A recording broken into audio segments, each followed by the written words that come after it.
बेटा मुझे देखकर इग्नोर मत करना। इस बार जो भी एग्जाम में पास होना चाहता है मैं पास कर दूंगी, मगर मेरा भी एक काम करना होगा। तुम्हें इस वीडियो को एक लाइक और चैनल को सब्सक्राइब करना होगा और 5 सच्चे मित्र को शेयर करना होगा। उपासक हर समय जुड़ा रहे इष्ट देव से। हमारी कोई भी क्रिया, वार्ता, दृष्टि प्रिया प्रीतम से जुड़ी रहे, विलग ना होने पाए। ये 24 घंटे ध्यान रखने की बात है। हम जुड़े हैं कि नहीं श्यामा श्याम से।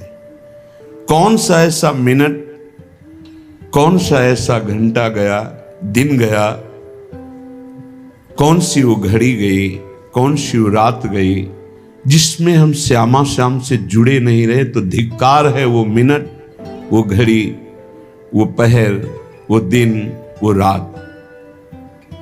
विश्वास करो, ये जो लिखा है ये स्थिति हो जाती है। हर समय एक भय रहता है, कहीं मैं प्रभु को भूल न जाऊं, कहीं व्यक्तियों का समुदाय, कहीं कोई क्रिया, कहीं कोई ऐसा घटना परिस्थिति जो मेरे प्रभु का विस्मरण करा दे। ऐसे सावधानी, हर समय सावधानी। जब कहीं वार्ता होती है, किसी विषय पर निष्कर्ष होता है, तो मन की एकाग्रता होती है, उस समय भी भय स्मरण कराता रहता है। हे, ये प्रपंच की वार्ता है, प्रिया प्रीतम को भूलना नहीं है, प्रिया प्रीतम से जुड़े रहकर वार्ता करनी है। ये क्रिया प्रपंच की है, प्रिया प्रीतम से जुड़े रहकर इस क्रिया को करना है। हर समय एक भय, कहीं विस्मरण न हो जाए, उसकी अखंड स्मृति हो जाती है। और जो बेपरवाह है प्रमाद स्थिति को लेकर, भागवती की स्थिति को लेकर बेपरवाही की यहां बात नहीं। प्रमाद हो गया, चिंतन हो गया, नहीं हुआ नहीं हुआ, ऐसा नहीं चलेगा। तद विस्मरणेन परम व्याकुलतेति।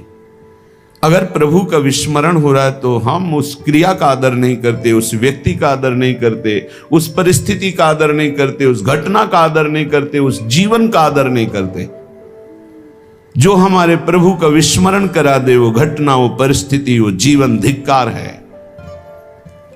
तब उपासना में रंग आता है। ये माया का एक मनोहर जाल है। मनोहर शब्द पर ध्यान दीजिए, जो हमारे अंदर आशाओं का क्रम बनाए रखता है। ये खाना है, ये पीना है, ये भोगना है, ये देखना है, ये सूंघना है, ये जानना है, ये पहचानना है, ये पाना है। ऐसे एक जाल बना हुआ है। उपासक इसी जाल को काट देता है और माया जाल मुक्त हो जाता है। यही माया जाल है जो दिखाई नहीं दे रहा है। यही माया जाल है, कामनाओं का माया जाल, इच्छाओं का माया जाल, वासनाओं का माया जाल। ये बाहर नहीं है, ये अंदर है। सिद्ध पुरुष से भी बाहर वैसी ही क्रियाएं देखी जाती हैं जो एक साधारण शरीरधारी से होती। खाना पीना दिनचर्या वैसे ही होती है, पर वो माया मुक्त होता है, इच्छा रहित होता है, कामना रहित होता है, द्वंद्वातीत होता है। और साधारण मनुष्य इच्छा और कामना से बंधा हुआ द्वंद्वों में पिसता रहता है। उपासना उपास्य देव की स्मृति का नाम है। उठते बैठते, चलते फिरते, खाते पीते, हर समय हमारी इस प्रार्थना को मान लीजिए। हर समय हमें प्रियालाल से जुड़े रहना है। ये आप असावधानी अगर जितनी जल्दी मिटा दें तो भगवत साक्षात्कार उतनी जल्दी हो जाए। ये हृदय की बात कह रहा हूं। भगवत साक्षात्कार में दुख मिटाने में एक ही सबसे बड़ी समस्या है, संसार से सुख पाने की लालसा। इसको मिटा दे वही बहादुर, वही महावीर। इस त्रिगुणात्मिका माया पर विजय प्राप्त कर लिया। इच्छा ही माया है, इच्छाओं को रौंद दे, नष्ट कर दे, वही महात्मा, वही भगवत प्राप्ति का अधिकारी हो जाता है। श्रीपाद प्रबोधानंद जी कह रहे हैं, इन इच्छाओं को मिटाओ प्रभु की लीलाओं का गायन करके, प्रभु के नाम कीर्तन से बहुत शांति मिलेगी। आप राधा नाम जप करके देखिए, आप राधा नाम का कीर्तन करके देखिए, आप राधा नाम का ध्यान करके देखिए, आपको तत्काल शांति मिलेगी। हम ये नहीं कहते कि आप तत्काल धनी हो जाएंगे, आप तत्काल समस्त समस्याओं से मुक्त हो जाएंगे, नहीं, आपको एक परम शीतलता मिलेगी, एक बल मिलेगा, लड़ने का बल मिलेगा, सहने का बल मिलेगा, जीतने का बल मिलेगा, उत्साह मिलेगा और मंजिल बहुत छोटी लगने लगेगी। जीना आनंद पूर्वक हो जाएगा। नहीं घुट घुट के चिंता और शोक में जीना, ये जीना भी तो क्या जीना। 10 रुपए का दाना लेकर ऐसे डाल दो पक्षियों के चुनने के लिए, एक मिट्टी का पात्र से लाके पानी भर के रख दो, उतने से बहुत बड़ी सेवा हो। 10 पक्षी छक गए तो 10 परम हंसों को पवा दिया आपने।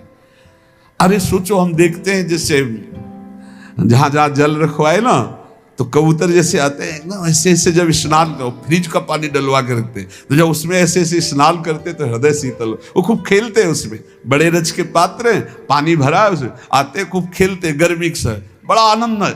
इनमें भगवान विराजमान है, ये वृंदावन के पशु पक्षी है। इसलिए भाई यहां नहीं रहना, यहां से जाना तो कुछ करके जाना, दूसरों की सेवा करके, भगवत प्राप्ति के लिए भजन करके।